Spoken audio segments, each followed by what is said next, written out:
Tunay, Yes. meron tayong lalaroin ngayon na game. Tayo mga pa-surprise. Okay, go. Pero gustong-gusto ko yung mga ganyang ano mo eh. Kasi marami tayong mapupulot ba sa nag-iisang MNR dito sa game na to. And the game is called Below Our Minds Direct Marlon. Oh my God, meron ba tayong Okay? ganun? So meron ako ibibigay sa'yo na item. Okay. It's a something. Tapos, babasahin mo ang nakasulat doon. Bahala ka na. Basahin mo at bahala ka ng react. Oh my gosh. Yes? Clapper, ganon? Clapper. And then, inside, there is Saan to? some question. Saan nakalagay? Ayun. Basahin. Pasensya. Since filmmaking is a form of visual communication, masabi mo bang isang proper film ito kung nabuo ito gamit ng isang smartphone? Kung ang pelikulang gawa gawa sa telepono. Teach us, Direct. Ay, una, is essentially yes. I think Yes. that is, yeah. Okay, first film is an art, technology and industry, di ba? So, kumaga, may negosyo yan, di ba? May technology, di ba? Siyempre, it's in the interest of the film and theater to distribute it in, in cinemas where you're using proper cameras. Pero dapat wala magsabi sa atin na bawal yung, di ba? Kasi yung haba ng pelikula, example, look at film. The length of film that we have in the modern age is dictated on the number of showings per day, di ba?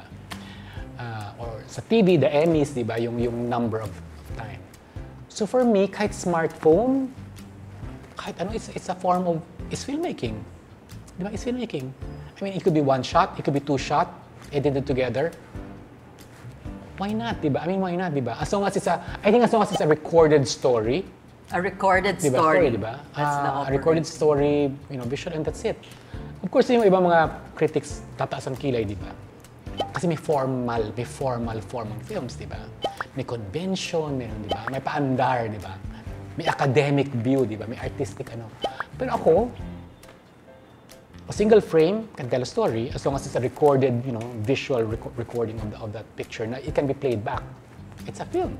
Yeah. Kasi ngayon yung mga bagets, di ba? Yes. Everything is done on their phones. Yes. You live on your phones. You watch on your phone, yung mga content ng mga Netflix, ganyan. Dito lang sa phone. Yep. Di ba? Yep. For me, of course, may mga conventions ang filmmaking, di ba? As defined, di ba? Meron siyang terminolohiya na kailangan gawin. Pero, I think the good thing about kids now is that they're not afraid, di ba? Walang nakaharang na sinabing, wag mong gawin ganyan. So, marami sa kanila ngayon na natatagpuan ng paggawa ng pelikula through what they have, di ba? Yes. What they have. Ang TikTok ba ay pelikula? Hindi, di ba? Hindi, di ba? Malinaw sa akin, hindi, di ba? I think there's an intentionality. Para meron akong gustong ikwento at i-record ko siya in a either film or electronic recording device. At pagtatagdi-tagdiin ko to gawang bilang pelikula, bilang kwento na pwede kong ibahagi. I think it's film, di ba? I think it's film. Pero pag tinagni-tagni ang mga TikTok, ng mga musical na kaya yun. Depende. Alam mo, depende. Uy, napaisip ako. Right? Napaisip ako, di ba? I mean, okay, there's a thing kasi about film. Sa Direct Mike, the Kuleshov effect of editing, di ba? Na if you put two images together, it creates another meaning, di ba? One thing, then you put it together, it creates a meaning. That's editing, di ba?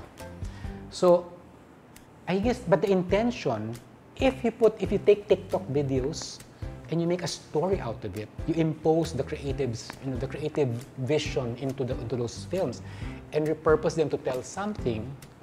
Meaning naman is imposed by not just by the teller but also the viewer, di ba? So, nakahanap na ng mga meaning, di ba? So you can take the footage and make something out of it. But if your intention is, to dance, iba naman yun. Iba naman. That's recording. I think story recording with an intention would be enough to make a film. Fashion, especially fast fashion, ay known na harmful sa environment. So yung mga high street brands, di ba? Upcycling, refurbishing, o ang pagbili ng pagsuot ng vintage or even ukay-ukay fashion ay ang new wave ng fashion. There's a lot of talk about sustainability because apparently fashion is one of the... Particularly fast fashion is one of the greatest contributors to etong... Pagkasira ng environment. Oo, next to gas, carbon footprint, yes. Carbon footprint. Also the trash, the fashion delivers. Because walang inuulit, all of these textiles are made from scratch, di ba? So, ano tingin mo dyan? Nagtrabaho ako sa fashion, di ba? So, hindi natin alam. Ako kasi, marami akong lumang damit eh. I mean, I would wear my clothes. Marami akong damit since even 1992, di ba? So, hindi nagtatapon ng damit eh. Una kasi fashion is this, at least the industry. There's fashion as an art, as a design, as a skill. But fashion kasi is driven. Ito yung ayoko. Naging ayoko din naman umalis ako sa fashion. Fashion to sell and everyone conspires. Lahat ng kasama sa fashion ay nagkaka-agree na kailangan sabihin natin yung binili mo kahapon ay pangit na yan at bumili ka ng bago. So the engine of fashion is to say something, this is out and this is in. Diba? There is no culture of, uy, ang ganda niyan, 10 years mo na sinusuot yan, di ba? Okay lang, di ba? Hindi lang sinasabing okay ang magsuot ng luma. Sinasabi ng fashion, at least the whole media landscape tells you that it's out. Baduy ka, di ba? Luma ang silhouette mo. There is a conscious effort to tell you what you bought last year is out, is ugly, is unacceptable. Because that's what drives sales, right? Correct. What would your advice be to the kids now? Sila ngayon to eh. Sila ngayon yung, oh, I want that. That's online. I saw that. I'm going to buy it. For me, new is overrated eh. Only because nga, they have to be aware of how they are, I would say, manipulated, how they're conditioned to think that what you have is not good enough. Alalahanin mo lang yan, na parang, what you have is enough. This shirt is like, what? This is like 4 years? Kasi ito medyo bago. Sapatos ko, what? 12 years ago? So, ibig sabihin, there's nothing wrong with what you have. Ako, asungos nilaban, di ba? Tama. Asungos nilaban, di ba? Pag nalaban at nabilad sa araw, okay na yan. So, do not let anyone tell you that you should be a certain way. That's kasi doon ka natatrap eh, di ba? They tell you, you have to be fashionable, you have to buy what's new, di ba? And it sometimes becomes parang it becomes sort of like, say if you're in a group, lalo sa mga bagets, no, there's so much peer pressure to look a certain way and to always be wearing what is current in fashion. Yes. Na minsan it's beyond what you can afford. You can afford, di ba? Exactly. Lalo yung mga ngayon, yung mga designer lines, right? There's nothing wrong with what you have. I mean, it only adds up to insecurity, more expenses, di ba? Kabaon sa utang, di ba? At hindi ka naman kagaganda kung bago yung suot mo, di ba? Basta nalaban. Basta nalaban. And of course, you wear a uniform. You wear a certain May uniform ako. Kumbaga, yan na yun. Ako din, may uniform di ba? I mean, I have a blue shirt. Kung di lang to shoot, naka-blue shirt ako, yung aking khaki shorts. That's my everyday uniform. Nag-uniform ako para hindi ko naisipan ng damit. Ay! Bumbles. Bombilya na ito. Okay, it's a light bulb, okay? So, light bulb. Dahil considered genius ka. Genius talaga because of your IQ at yung membership. Huwag natin pag-usapan niya kasi. May impact ba ito on how you live your life? Okay. Nay, anong requirement para makasali sa Mensa? Ay naku, ewan ko. Basta ang IQ 142. Simple lang ang IQ ko, 142. Pero si Namjoon kasi 148 si Namjoon, di ba? Grabe, di ba? 134 muna ang paso. Base price. Pero, ito sabihin ko sa inyo ha, okay naman yung IQ, okay? Pero as a test, you can practice for the test. If you keep on, may reviewers on test ng IQ, if you keep on reviewing, you can get a better score. Okay. Para din ng damit, ito yung gusto kong sabihin sa inyo mga anak about IQ. Of course, IQ was also a very dark history. It was used for eugenics, di ba? Pag mababang IQ, is-sterilize. Pag mababang IQ, is-segregate, di ba? Hindi bibigyan ng magandang trabaho. Nakakatulong naman ang IQ, pero ang IQ naman kasi, as a test, is okay naman siya. Pero mas mahalaga sa akin yung kaalaman na matalon, yung adaptive, di ba? So pag marami kang kaalaman, pwede mong pagtagni-tagniin yun, di ba? It's better for me to be agile as a thinker than to have a high IQ. Kasi nga, it had a very dark history. Tsaka isa,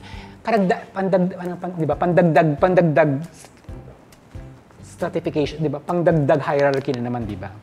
Sino na sa baba, sino na sa taas. Marami namang matatas ang IQ, pero medyo masamang tao. Yung mga tao naman na average lang, 100, okay na 100, 110, okay din naman sila, di ba?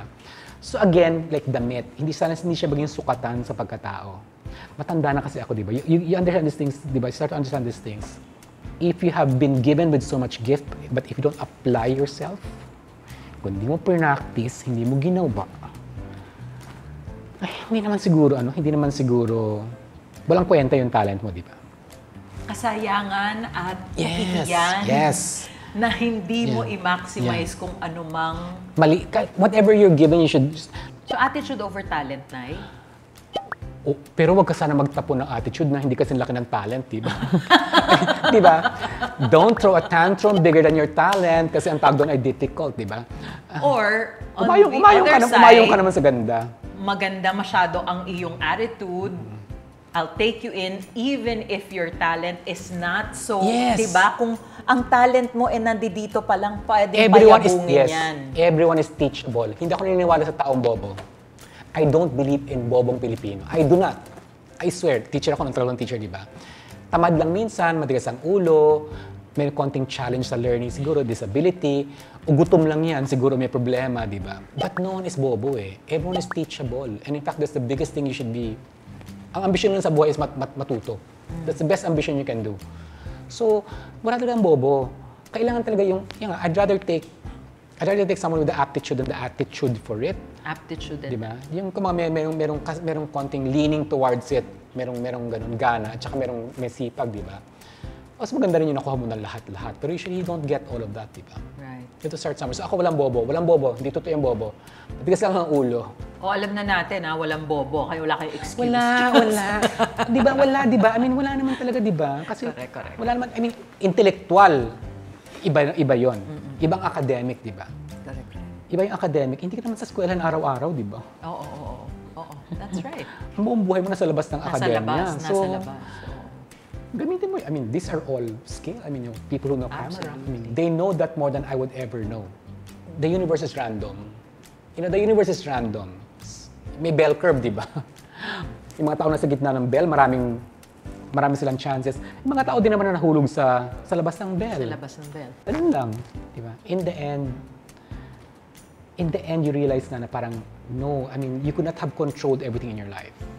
Di ba parang, what can you control? So your people are not necessarily geniuses at 143 IQ? No. Your people are? My people are independent introverts, so they don't bother me. I love it. You get it, di ba? Parang, dumaraan ng panahon. Kilala mo naman ako, di ba? Parang, pag inibita mo ako, thank you very much, but you don't know if I'll attend, if I'll show up. Not because I don't like you, but because I really like being alone. Yeah. I mean, di ba? Masarap na sa bahay, di ba? But you always attend in all of mine. Yes, except for a few, siguro 1 or 2. So yun, yun yung sabi ko na parang sana lahat kayo, maranasan nyo yung masubukan lahat ng, isa privilege, masubukan lahat ng gusto nyo subukan. Di ba? Sana lahat kayo magawin nyo yun. At saka don't worry about it na parang, of course they say you're master of none. Okay, but if you can master 2, why not? Diba? Why not? Why not, di ba? Or at least, conversant on one language rather than just 1, 2 or 3, di ba? Kasi nga, sana masubukan nyo. You're conversant with... No, just Bisaya lang naman ako. Bisaya at Filipino. And I can understand Ilonggo. I can understand and go through Spanish sometimes. Nung panahon nung may French pa, nag-aaral kami ng French kasi yung kumpanya namin French, di ba? Pero wala naman kaming practice, di ba? So, it disappears, di ba? So, yung mga bagay na yan, subukan nyo lang lahat. Subukan nyo lang lahat. Kasi takot tayong sabihin na parang, nagbago na yung isip ko. And then say, gusto ko mag-change ng career. Of course, now tinatawag na flighty, flaky, di ba? Yeah. Or Gen Z, di ba? Or Gen Z. Or Gen Z, di ba? Magagalit yung mga Gen Zers sa atin. No, but Gen Zs, you can change your mind. You can. You can change your mind. you can't change your mind. If you don't allow yourself to change your mind, you will never have growth. How can you grow if you don't change? Diba? So you're allowed to change your mind as long as you're not killing the whole earth, diba? But you can change your mind. You can change who you are if you want. Absolutely. I mean, you can. I mean, you're a dancer, but you are now a par excellence, highly educated, beautician and hairdresser, di ba? Don't forget baker. Baker Wow! and bread exactly, maker. di ba? So pwede yan. Pwedeng magbago ng isip. Ay, Diyos ko, ano ba ito? Alam mo na yan. Itong palette ito. Palette. Well, on the 20 eyeshadow by BYS eyeshadow. Okay. Ay, buksan natin siya. Okay? Yes. Ang saya-saya nitong program mo. Tuntua ako sa format. Masabi ko lang, tuntua ako sa format. Thank you. Hindi siya basta-basta. Pinaghandaan namin to. Yes. Pinaghandaan ka namin. I love it. Makeup palette. It used to be na ang makeup artist ay nagsiset ng trends on what looks best. Now, pero these days, influencers of different races, colors, and orientations ang nagsiset ng trends with their own makeup collections. Is this shift of influence good or bad? Bakit? It's good. It's good. It's good. You see it on TikTok. Yes, it's you good. see all of these vloggers and mga influencers. Dami, It's the same as about I said kanina about careers, diba? Or clothes, diba? It shows more inclusivity. It shows more people doing it. Before kasi maraming dikta, diba? Kailangan ito lang ang itsura natin. Nung 90s, di ba, parang ito lang ang kilay mo, ito lang yung matte yung look mo, di ba? So, now, people are doing it for themselves. You can see more, person of color, POC, makeup, foundation, na wala. So true. Ngayon talagang 100 different shades. Wala po kami niyan. Noon. Sabi ko, tan 1, tan 2 lang, tsaka pangko, yung pinaka-orange ng Max Factor, di ba? So, the more people are doing it for themselves, the better. I'll tell you why.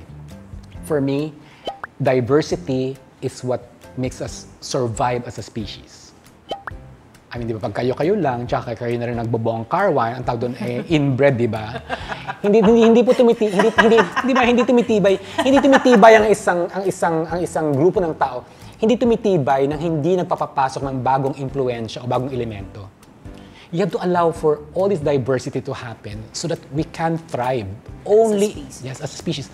Any society, lahat ng society na nagtago, yung nagsara, hindi namatay yun eh. Diba? Pag hindi ka nagpapasok, kung daw ka magpapasok sa mga colonialists, huwag naman ganun, di ba? Huwag naman. Sa makeup, I love it. I mean, I see YouTube people, napansin mo yung mga eyeshadow ngayon, hindi na yung about the structure of the eye, may mga pa-drawing, di ba? Hindi na doon sa lumang pananaw na kailangan ganito. Pero Naive, some of them are not formally trained. No. Is that a factor to consider? I mean, no, kasi ganito. Ako hiwalay kasi sa akin yung hinahire mo eh. I mean, I'll call Lisa Eldridge, di ba? Kung magre-red carpet ako, I'll call Lisa Eldridge. I will not call like maybe Nikki of Nikki Tutorials. I mean, I love what she's doing, right? Yes. Pero pag magre-red carpet ako, Lisa Eldridge ang tatawagan ko, di ba? So, in a sense, magkaiba talaga yung ibang stream yon, but they're both important. The flourishing, of course, ang daming kumitang na mga makeup brands nitong the past 2016, so the past siguro mga 8 years, di ba? Kasi nga naman, kung mag-ubusan ng foundation, gano'n na lang, ano? Kung ibuhos ang foundation. Contouring pa lang eh. Di ba? Ang laban ng contour, parang ano yan? Di ba? Pero maganda. Ako, I could just go for it. I mean, go for it. Why would I police someone who wants to have fun? Who wants to experiment? And maybe it will lead them to the professional side. Yeah, di ba? Why not? Kasi ako, of course, kung gusto mo maging makeup artist sa pelikula, kailangan maintindihan mo yung objective or sa Very commercial. technical na kasi. Hindi yung pwedeng idaan yun na parang itong gusto ko. Kasi iba yung parameters, iba yung recording medium, iba yung condition ng sensor. So, kailangan mo pa rin mag-aral. Hindi sila one over the other. They're different. Yes. So both are important. The professional and the influencers. Go for gold. Love it. Go for gold. May pa-trophy. Hindi ako Milo champion, ha? May pa-trophy. Ako, ito na talaga ito na. Papahamas na ba ito? Charot. As an award-winning Best Supporting Actor with Extra with Vilma Santos, kailangan bang may training or workshop ang aktor para maging effective or you were born with it? May mga aktor kasi natural. So meron kang natural gift, di ba? You have a natural gift. Pero it gets better if you train. If you have some experience. Did you train? Well, only sa theater, di ba? Only sa theater, di ba? You understand the requirement, di ba? So kailangan mag-training ka. Kasi mag-training ka, may matututunan kang bago, di ba? Mapaprocess mo yung sarili mong technique, di ba? Na parang, yun palang ginagawa ko mali. Pwede ka palang gawin ganito. What's good with training is you can train your voice, marami ka matututunan ng mga techniques to get you through a 16-hour shoot. Di ba? Para hindi ka maging tamad na actor, di ba? Yeah. But I'll tell you something, nung bagets ako, sabi nga sa akin ni Spanky Manikan, parang hindi ako bagay maging aktor kasi masyado akong nag-iisip sa loob ng... I'm too contained, di ba? I'm analyzing the scene, di ba? Because I have a lot of insecurities about myself, di ba? So it borders on overthinking. Yes, overthinking siya, di ba? Mali, you have to let go sometime eh. You think about your role, but when you're on set or you're on pagsabi ng action, rekta na, di ba? So, mas naging komportable ako nung dumating ako sa buhay ko na parang, I don't care anymore. Kaya parang, bigyan mo ako ng role, kailangan ko maghubad na ako eh. Alam mo, ganun yung, wala, di ba? Bahala kayo, di ba? Hindi ko issue nyo yan, di ba? Yung when you give up about your conscious ka sa mga ganito mo, yung angulo mo, yung bosses that you don't like, it makes you a better actor, I think, if you just let go. Yung I'm curious though na, sabi mo, you're an introvert. Acting is the most extroverted expression. Di ba? Where did that... Pero nasa ano? They're poles apart. Pero things are happening in your... marami kang kailangang ayusin sa kalooban mo. For sure. But it's something that needs... Kasi normally I would imagine an introvert is quite shy. Hindi masyadong sociable, di ba? Yung mga introverts na actually who can function with the crowd. What is it about acting and being an actor that actually... alam mo yon, brings you into it? Kasi nakakalimot ka. Pag maganda yung performance mo, nakakalimot ka. Yung, di ba yung... Do you like being someone else? No, pag nagawa mo yung maganda, yung hindi mo na maalala, yung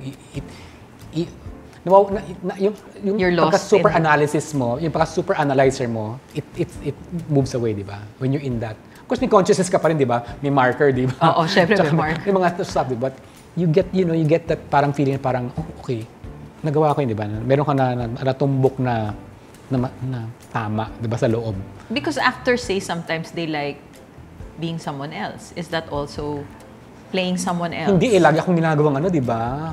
Baklang best friend, na matalino ng konti, na may career, di ba? Ilagi akong role, di ba? Ilang role ko, di ba? Best friend ni Agot, di ba? Sa Call Me Tita, di ba? Parang yun naman lagi akong role, laging director. I wish I had more role. I had different roles, di ba? So, yun lang. That's course, something you would still explore moving forward, sana, right? Diba? Yeah. Sana, diba? I mean, kasi syempre, you're typecasted. Especially if you're gay in the Philippines. I mean, you tend to be the sidekick or the Mars. So. This whole idea, the concept of septic tank, kasi grabe ha, it's a universe. It's babae sa septic tank universe. MCU siya. Meron siyang sariling kasi nung ginawa naman yung 100, nanalo kami sa Simula. Nag-festival kami, di ba? So nakita namin yung parang ibang-iba pala pag nasa festival ka. Yung sikat ka. Yung sinusundo ka, ganun. Tapos parang pag mga open forum, hindi tinatanong yung artista. Yung director ang tinatanong.